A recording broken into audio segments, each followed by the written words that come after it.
Glad to be back. Okay, we're ready to go. Bonjour tout le monde. Hello everyone. It's great to be back in sunny Transcona. Second morning in a row. I can't remember when the last time that's happened. It's great to be here. Before we begin, I want to acknowledge that we are on the traditional homeland of the Red River Métis, as well as Treaty 1 territory. C'est un grand plaisir de souhaiter la bienvenue de retour à Winnipeg au Premier Ministre Trudeau et Ministre Fraser. I also want to acknowledge Premier Kinew, Mayor Gillingham, Manitoba Caucus, and the presence of Manitoba Métis Federation President David Chartrand. Preserving our existing affordable housing is crucial to ensuring families can continue to thrive in the homes they've cherished for years. These policies are not about bricks and mortar. They're about keeping families together in the places they call home. We also know that to lower the cost of housing, we need to build more housing, and we need to do it faster.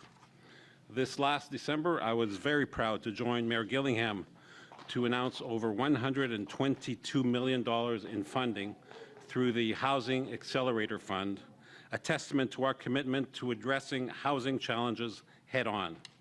Ensemble, nous prenons des mesures audacieuses comme l'augmentation de la densité autour des transports en commun, adaptées aux besoins spécifiques de notre communauté. Through collaboration and innovative solutions, we're not only protecting existing affordable housing, but also creating new opportunities for Winnipeggers. This team will ultimately lead to more money in the pockets of Manitobans as rents stabilize and housing costs become more manageable. The progress we're making in our partnerships with our municipal and our provincial counterparts sets a shining example for all of Canada. Et maintenant, je cède la parole au Premier ministre. Thank you. Merci beaucoup.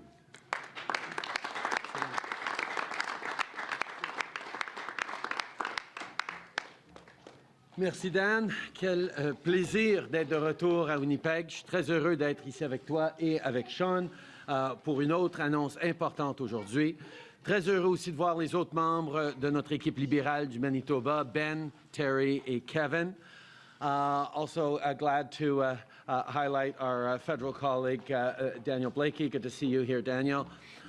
Merci aussi au maire Gillingham de nous accueillir ici à Winnipeg. Scott, with the $122 million Housing Accelerator Fund agreement we just signed, I know that you and your council are working incredibly hard to build more homes even faster across Winnipeg. It's always great to be working in partnership with you.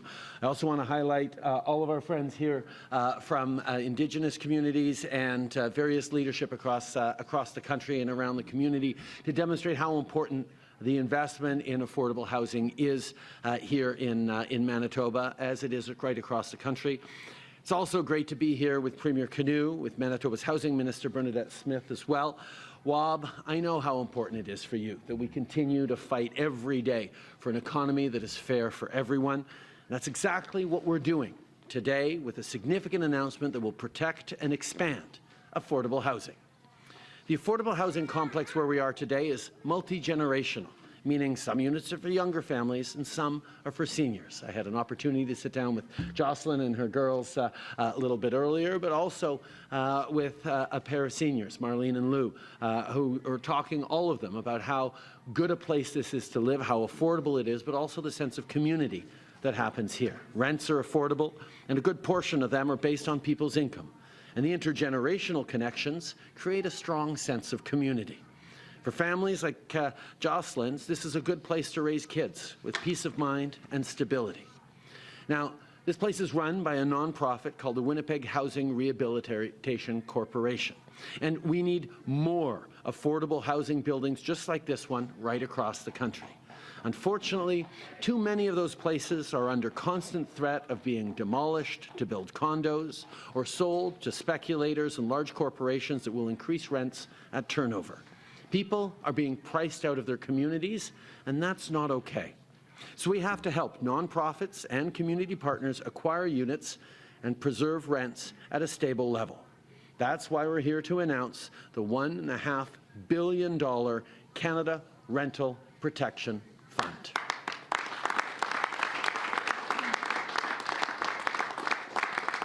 On va investir 1,5 milliard de dollars dans le nouveau Fonds canadien de protection des loyers. 1 milliard de dollars en prêts et 470 millions en contributions. Par exemple, si un immeuble avec des logements abordables est mis en vente, ces prêts et contributions pourraient aider à un organisme d'habitation sans but lucratif à l'acheter. En faisant ça, les organismes gardent les loyers abordables et ils peuvent réaliser les travaux nécessaires et préserver les logements et les prix à long terme. The Canada Rental Protection Fund will aim to mobilize investments and financing from the charitable sector, private sector, and other orders of government in order to maximize the ability to acquire and protect affordable housing. A good proof of concept of this initiative is the BC Rental Protection Fund in British Columbia. They recognize that for every new affordable rental home that is built in their province, 4 more are lost to investors, to conversions, to demolition, and to rent increases. And this is happening in communities right across the country, which is why the federal government is acting today.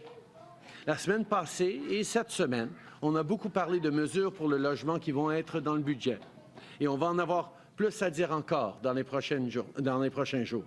Mais ce qu'il faut retenir, c'est qu'on est là pour protéger les locataires. On est là pour construire plus de logements plus rapidement et pour construire les infrastructures nécessaires. On est là pour aider à construire des apparts avec des loyers raisonnables et abordables. Et on est là pour protéger les logements abordables qui existent déjà avec des modèles qui fonctionnent bien pour des gens à faible revenu. On travaille à chaque jour pour donner une chance équitable à chaque génération. We're fighting every day to build an economy that helps every generation get ahead, including Gen Z and millennials. Because for Canada to succeed, we need everyone to succeed. Thank you so much for being here. I'll now happily pass it over to our Minister of Housing and Infrastructure, Sean Fraser. Sean.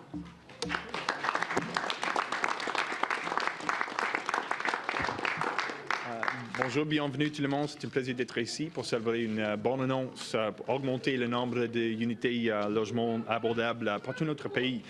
Before I begin, let me just say thank you, Prime Minister. It's always good to be sharing news, and it's good to be here in Winnipeg with some of my federal colleagues, Minister Vandal, Ben, Terry, Kevin. Good to see you guys. Mayor Gillingham, after our success in the Housing Accelerator Fund, I want to congratulate you publicly.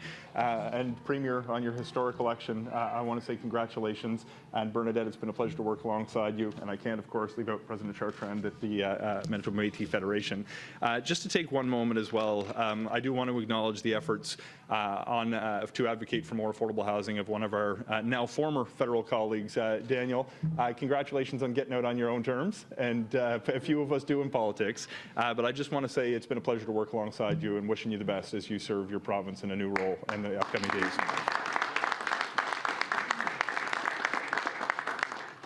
We're experiencing a housing crisis in this country, and it's manifesting itself in a lot of very human ways for families who live in communities in every part of Canada. There's too many young people that I talk to who are priced out of the market in the community where they grew up. There's too many seniors who tell me they can't find a place to downsize in the community where their grandkids are being raised. I'm talking to too many workers who can't afford to live in the community where they go to their job every day. And that's true here in Winnipeg as much as it is anywhere else. And let me just say first, Jocelyn, thanks for bringing the kids along. It's clear this place is theirs as much as anybody's. And that's what homes are meant to be, and I think it's a pleasure to have them here today. But it's important to understand that the housing crisis that we're living through is not impacting all of us equally. The most vulnerable are feeling the brunt more than anyone else. And in different parts of the country, that impacts different communities. In Western Canada, through the Prairies, the disproportionate impact on Indigenous Canadians is something we can't turn a blind eye to. Over the course of the past few weeks and the next few weeks, we have been and will be rolling out a series of policies designed to address Canada's national housing crisis, culminating with the publication of a plan in advance of the federal budget with a comprehensive set of policies meant to address some of these pressing concerns. There's a few key areas where we're going to be putting forward measures, including the need to build more homes, the need to support the most vulnerable, and the need to make it easier to rent or buy a place to live in this country. Today, we're focusing on a specific opportunity for us to help some of the most vulnerable. To understand how we got where we are today, you got to go back a few decades in our history. We had about 3 decades preceding the National Housing Strategy in 2017, where the federal government, over the course of both Liberal and Conservative governments, decided that it wasn't their responsibility to invest in housing. As a result, we see a direct consequence today that we don't have enough affordable housing in this country. Now, though we stepped up with the National Housing Strategy to put more money on the table, to build more housing when we introduced the National Housing Strategy, we know that there's more we need to do. Because as the Prime Minister pointed out, over the course of the last number of decades, we've actually lost hundreds of thousands of affordable housing units in this country. Some of those are a result of buildings not being properly maintained or repaired that had to be demolished. Others get bought up, renovated, and have the rents jacked up to a price that the residents couldn't afford and pulls them out of their affordable status. Now, we have an obligation to do that because here in Canada, less than 4% of our housing stock is actually held by nonprofits or governments outside of the market. By way of comparison, advanced economies around the world average about 8%. We have a moral obligation to make sure that everyone in this country has a roof over their head and has a safe and affordable place to call home. But even if you don't buy into the moral argument, the economic argument should speak for itself. The cost of ignoring homelessness is more expensive than the cost of addressing it. When we see people who don't have an affordable place to live, they more often run into challenges in the healthcare system, which impacts the resources we put towards the strain system. They more often run into challenges with law enforcement or the courts, which comes at a cost to all of us, and more often fail to achieve their economic potential and are denied an opportunity to contribute their talents that benefits communities, not just for the individual who's looking to find a home, but for all of us. Now, we can help change that. And today's announcement of the Canada Rental Protection Fund, worth $1.5 billion, is going to put more housing in the hands of nonprofits who will not just ensure that it's affordable today, but ensure that it's kept affordable forever. This is a new strategy that we're adopting to help ensure as we build more units, we stop losing the organic affordable rents that exist on the market today. This is something that we're going to co-lead with the nonprofit sector across Canada to make sure that we're protecting the affordability that exists in perpetuity. Now, this is important to understand because the cause of homelessness isn't somebody's family history. It's not their race. It's not their sexual orientation. It's not even mental health or addictions. The cause of homelessness is a lack of affordable housing. And the solution to homelessness is to have more affordable housing. Today is going to ensure that we achieve that goal. And we have to ask ourselves, what kind of a country do we want to be? My view is that Canada should be a country where we read about homelessness in our history books, not in our newspapers. This is something that we can achieve, but it's going to take serious investments. And today we're taking a major step in the right direction. I want to say thank you to everyone who works in the nonprofit sector. It has been a tiring few years. The good you're doing to serve vulnerable members of your community is so sincerely appreciated, and we look forward to partnering with you in the days ahead. I want to take this opportunity now to introduce the Premier of this province, Kinew. Thank you for being with us.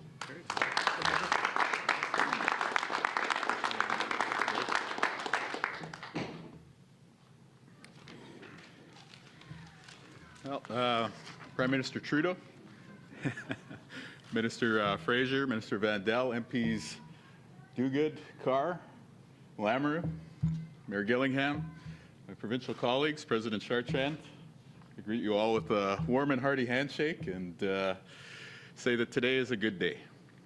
Je suis très content d'être ici pour appuyer des logements abordables ici dans le Manitoba et puis de travailler ensemble avec les autres niveaux de gouvernement pour appuyer les prochaines générations et puis aussi les générations qui ont construit notre province.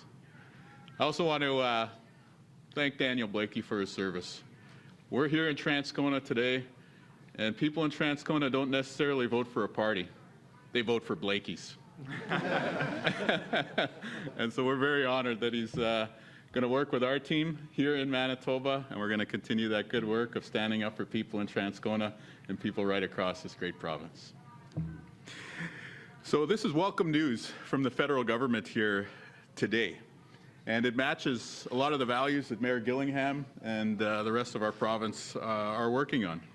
The investments shared by the Prime Minister today and articulated also by Minister Fraser are going to help more people get connected with a safe place to call home. They're also in line with our commitment that Minister Smith and the rest of our team share to end chronic homelessness here in Manitoba over the next 8 years. Now, just a few days ago, we introduced our provincial budget, and I'm very happy that there's a really good alignment, a really good fit between what's being announced here and what we're committed to investing right here in Manitoba this year. So in addition to what the federal government is announcing here today, I'm very happy to announce that the province of Manitoba is bringing forward $30 million this year to help not-for-profits, Indigenous governments, municipalities, and all of our partners to have the resources to acquire new housing stock or to acquire existing stock and bring those units online to help people here in Manitoba.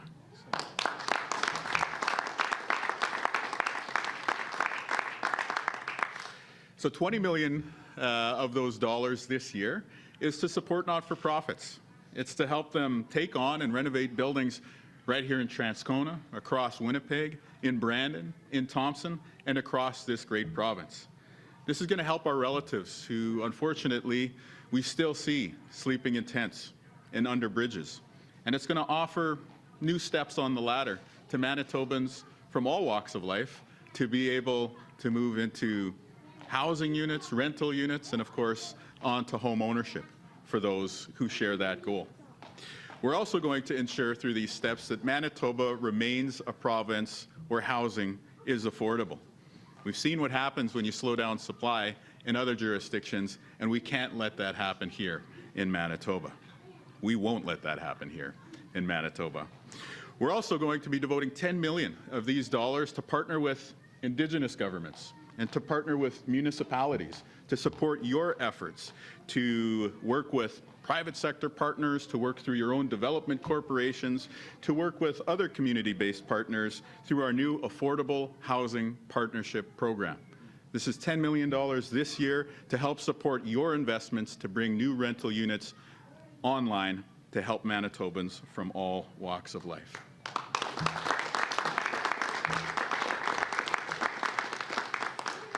So I just want to say that any day we can stand with children and families in our communities, any day we can stand with seniors is a great day in Manitoba. My late father used to say that as we walk through life, the seniors and elders in our community, they pull us forward, they call us forward. And it's the younger generation, the kids and the babies who are there coming up behind us to push us on forward through our life's journey. And I think when we look at the other levels of government, the Prime Minister, the Mayor, the leaders of Indigenous governments like President Chartrand, we all recognize that this is who we're working for. We're working for you. We're working to help ensure that you can have a good quality of life and a good place to call home. So to be able to share some of these new investments that we're making to help folks like you, it's a great honor. And I just want to say thank you so much. May God bless you.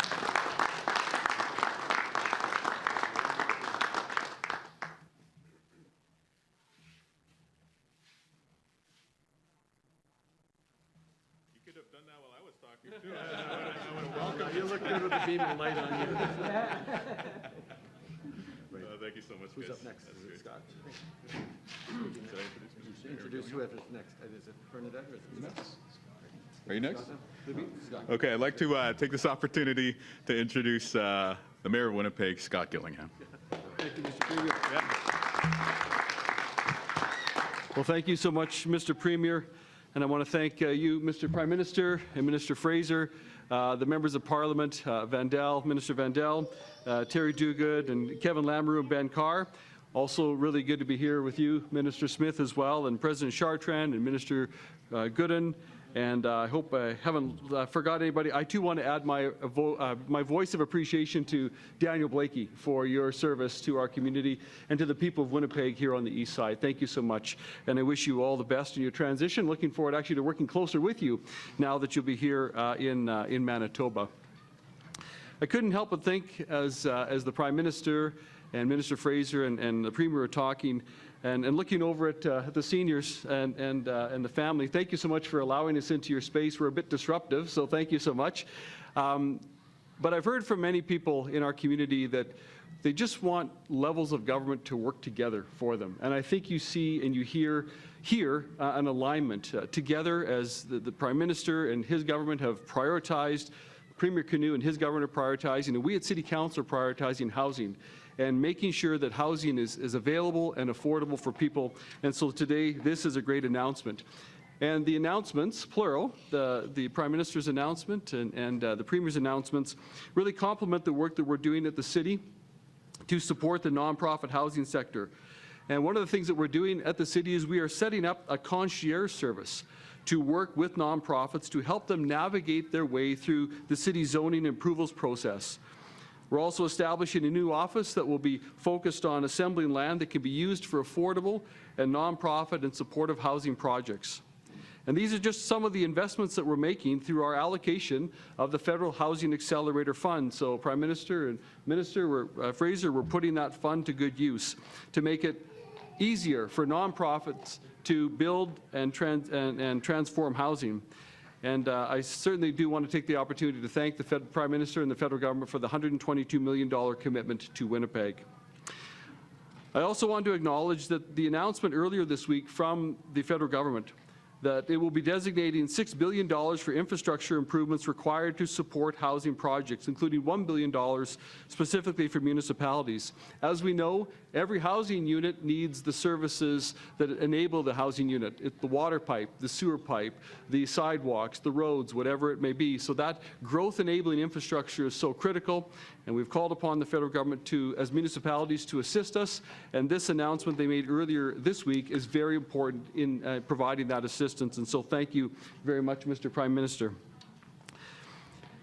Here in Winnipeg, the best example of that growth-enabling infrastructure that we need built is the work we're doing on our North End Sewage Treatment Plant. This is the most complex, most expensive project in the City of Winnipeg's history. It will be done to protect our rivers and Lake Winnipeg, but it's also essential to enable housing development, to accommodate the growth within the city and the neighboring municipalities. And the sooner we get that project built, the sooner we can build more homes in the City of Winnipeg. And so really hoping that with these new funds that were announced prior to today, to tap into that funding source for additional support for that project. As a politician, I certainly understand that cutting a ribbon on a new sewer pipe or wastewater treatment plant is not always the most exciting thing, but I can't overstate the importance of this growth-enabling infrastructure. We're doing our part here in Winnipeg. We're embarking also on the most significant reforms to housing policy in our city's history. Some of that was motivated, Minister Fraser, by the Housing Accelerator Fund program, but a lot of it was already underway, including streamlining our permitting processes and adding more density along major transportation corridors and next to retail mall sites. And the more units of housing we can get built, the better it is for everybody. And in February, we passed our first set of amendments to our zoning bylaws, and more changes will be coming this summer. We'll also be launching our first grant program under the Housing Accelerator Fund, which will incentivize the construction of new, affordable, multifamily housing projects that include affordable units across the city, but within a specific focus, really, initially, to our downtown. And as I said before, and I'll just conclude with this, once again, the announcement earlier this week and the announcements today will assist us to further those efforts. And once again, I look forward to working with all levels of government, the federal government, provincial government, Indigenous governments like the Manitoba Métis Federation and President Chartrand, and others on continuing to work together to build housing for Winnipeggers for the future. Thank you. Merci, Miigwech. Thank you, Mayor. We'll now begin the question period. 20 minutes of questions. One question, one follow-up. First question goes to City News. Prime Minister Trudeau, on your pre-budget tour, you made around $25 billion in new spending and loan commitments. Will your government be introducing any new taxes or raising any current ones in order to pay for these promises? We've made it very clear from the very minute we got elected back in 2015 that we were going to support the middle class and people working hard to join it, which is why one of the very first things we did was raise taxes on the wealthiest 1% and lower them for the middle class. We're going to continue to focus on affordability. We're going to continue to focus on putting money in the pockets of Canadians. There are no plans to raise taxes on the middle class. We are focused on delivering the investments, the supports, the housing, the child care, the National School Food Program, and the jobs in a growing clean economy that this country needs. We have one of the strongest fiscal balance sheets in the G7, the lowest debt to GDP ratio. We're the third largest economy in the world with a AAA credit rating. We're going to continue to make fiscal responsibility at the core of what we do, even as we ensure fairness for every generation. Ian Fraser, CBC. World Central Kitchen is asking for a third party to investigate the killings, not Israel. Yesterday, you called for an investigation. Would you accept an Israeli investigation of the incident? We need a fully open, transparent, independent, and rapid investigation into what happened. I have to directly take issue with what Prime Minister Netanyahu said yesterday when he said, well, this just happens in conflicts and in wartime. No, it doesn't just happen. And it shouldn't just happen. When you have aid workers for an extraordinary organization like World Central Kitchen risking their lives every day in an incredibly dangerous place to deliver food to people who are experiencing a horrific humanitarian catastrophe, that is not okay that they get hit by targeted missiles like this. The reality is we need much more humanitarian support to flow into Gaza, much more protection of civilians, of innocents, and of aid workers. That's why we need a humanitarian ceasefire. We need for Hamas to lay down its arms. We need for the hostages to be released. And we need a ceasefire to allow this humanitarian catastrophe to end as quickly as possible. Okay. Ce qui s'est passé aux travailleurs de World Central Kitchen est absolument inacceptable. Nous avons besoin de s'assurer la protection de ceux qui sont là pour protéger les plus vulnérables, les gens qui sont en train de vivre une crise humanitaire épouvantable. Et je ne suis pas d'accord avec le premier ministre Netanyahu quand il dit que c'est des choses qui arrivent dans la guerre. Mais non, ça ne devrait pas arriver. Ceux qui sont là pour protéger les civils doivent être protégés eux-mêmes. C'est pour ça que, oui, on est en train d'appeler pour une enquête transparente et indépendante. Nous avons besoin de clarifier ce qui s'est passé. Nous avons besoin de mieux protéger les civils et les gens humanitaires, les travailleurs humanitaires. On a besoin d'envoyer plus d'aide à Gaza, plus d'aide humanitaire, et on a besoin d'un cessez-le-feu. On a besoin que Hamas dépose ses armes et libère les otages. Mais on a besoin d'un cessez-le-feu pour envoyer plus d'aide aux Palestiniens. Next question. Steve Lambert, La Presse Canadienne. Your government, along with Ontario, has spent a lot of money in recent years to build up electric vehicle manufacturing capacity in Canada. Do you think today's decision by the Ford Motor Company to delay the plant in Oakville is a sign that the plan needs to be reworked or is backfiring?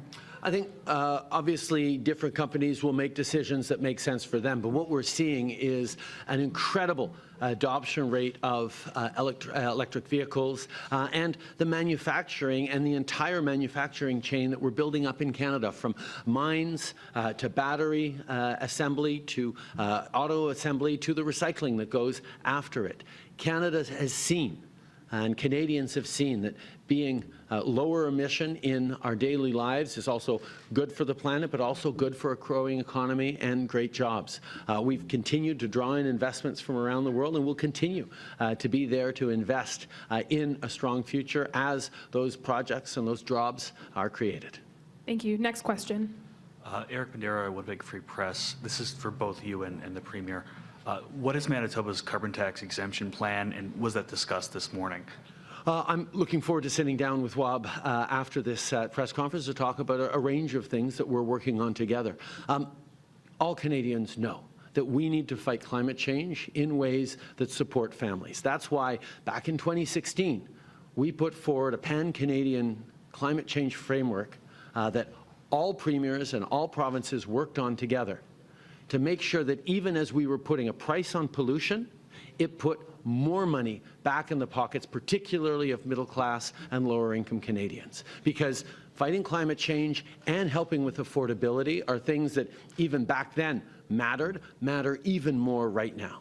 But as I've said multiple times, Provinces are free to move forward on their own pricing systems as long as they hit the same levels and the same outcomes that are in place across the country.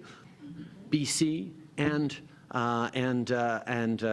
Quebec have had their own pricing system in place. It's important that it not be free to pollute anywhere in the country. The federal backstop puts more money in the pockets of Canadians while fighting climate change in a very efficient and powerful way, but every province is open to put forward an equivalent plan, and that's what I'm happy to work on with the Premier here and with them, with anyone right across the country. Rob, do you want to take a word? Absolutely. If I might, I wanted to just jump in on Steve's question as well. Of course, in the budget that we tabled this week, we've brought in incentives on electric vehicles and plug-in hybrids for the first time in Manitoba. And these are targeted towards the middle class and those who need the most help to be able to do the right choice by the environment. And so we're really happy that not only is this available on vehicles that are more affordable, but it's also available for used vehicles. But given the fact that we're here in Transcona today, I want to share with the good people in the room that our budget this year has a $10 million investment into NFI Group, into New Flyer, which for decades has been supporting good-paying blue-collar jobs right here in Transcona.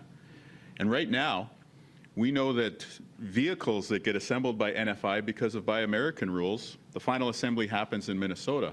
But this $10 million investment means when a Canadian transit company like the TTC or Winnipeg Transit orders a bus, that those buses are going to be assembled right here in Winnipeg to put food on the table for hardworking Manitobans. When we talk about the carbon tax, I'm thinking a lot about nation building right now. We know that the conversation has become so divisive. And coming out of COVID, and just the experience that we've all had for the past few years, I think Manitobans and Canadians are looking for reasons to come together.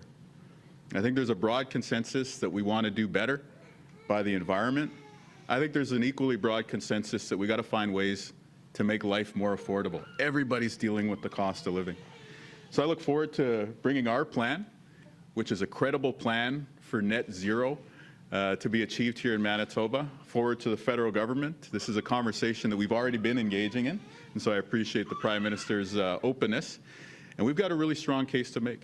Manitoba, for the past 50 years, through Manitoba Hydro, has built up a low-carbon electricity grid. We've got the leading zero-emission bus manufacturer just steps away from where we're gathered here today. And through the new steps we're taking to electrify and decarbonize the way that you get to work and the way that you heat your home, we've got a very strong case to make that Manitoba is going to hit net zero. And so we're going to be looking for that exemption from the federal backstop, but we're also going to ensure that we're keeping your life more affordable and that we're doing our part to solve the climate crisis. Thanks. For Minister Trudeau, would you accept a exemption plan that doesn't include a price that is focused on rebates and credits and You guys have the hardest job of all today. We ensured, as of 2016 onwards, that it's no longer free to pollute anywhere in this country. That's what a price on pollution is all about. Now, the price on pollution that we brought in is about a third of our climate plan. It's responsible for a significant amount of reductions of emissions because it's no longer free to pollute, and companies have that certainty that the price is going to continue to go up. Now, a number of jurisdictions have moved forward with different measures that are different from the federal backstop that keep a price signal on pollution while they invest in renewables, why they continue to reach for net zero, and that's an important part of the entire conversation that we're having. But what remains essential is that it cannot be free to pollute anywhere around the country. Now, we see the federal Conservatives, in particular Pierre Poilievre, wanting to make pollution free again. And on top of that, wanting to take away the Canada carbon rebate checks that are delivering this year $1,200 to a family of 4 in Manitoba, which is more than the vast majority of families in Manitoba pay in the extra price on pollution. That's done to both help with affordability while we fight climate change. And I'm looking forward to discussing the details of Manitoba's proposal, because we need to move forward in ways that are right for every province, and we're always open to those discussions. That's been part of the Pan-Canadian framework from the very beginning, that provinces that want to price pollution in their own way can do so, as long as it is equivalent in impact to what's going on elsewhere in the country, for matters of fairness and for matters of shared ambition. Next question. Sierra Bettens with APTN National News. So Prime Minister Trudeau, First Nations on the Prairies are out $274 million for housing because the Canada Mortgage and Housing Corporation was using outdated data. Will those First Nations be compensated?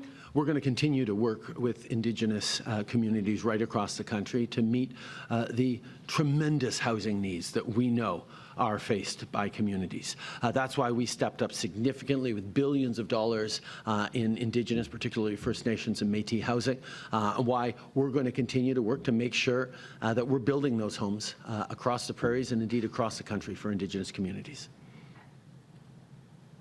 Next question.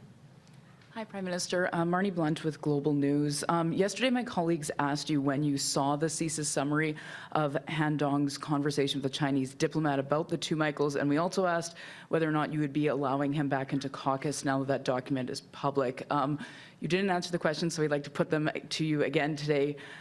When did you see that CSIS summary, and will you let Han Dong back into caucus? There is an ongoing public inquiry into foreign interference that is doing extremely important work, both highlighting what is going on and what has happened within government to protect Canadians and our institutions from foreign interference, but also look at ways we can do even more, as well as reassuring the public that indeed the 2019 and 2021 elections, despite attempts at foreign interference, remained free and fair. This is the ongoing work happening right now in Ottawa, and I look forward to fully participating next week in the public inquiry. But for right now, I'm really happy to be in Winnipeg talking about the fact that we are investing in ensuring that low-income and affordable rental housing remains affordable for families like Jocelyn's for years and decades to come. That's what this investment is about, and it's going to have a real, tangible impact on the lives of Canadians across the country as we step up on fairness for every generation. Just going back to the CSIS topic, do you believe Han Dong should be allowed back into caucus based on the contents of the CSIS document, or did it raise concerns for you? I think everyone is looking forward to the work of the independent inquiry into foreign interference and looks forward to seeing the Commissioner's reports in the coming months. Next question. Simon Deschamps, Radio-Canada. Il y a des premiers ministres provinciaux qui disent que vous empiétez dans leur champ de compétences avec des annonces comme aujourd'hui. Il y a des observateurs qui disent que vous brisez la fédération. Êtes-vous en train de briser la fédération? Je pense que ce qui inquiète le plus les Canadiens, c'est est-ce qu'ils peuvent payer leur logement? Est-ce qu'ils vont avoir des bons emplois pour les années à venir? Est-ce qu'ils vont pouvoir mettre leurs enfants dans des garderies, des centres de petite enfance abordables? Est-ce qu'on va livrer des programmes de repas dans les écoles qui vont empêcher les enfants d'avoir faim pendant qu'ils font leurs études?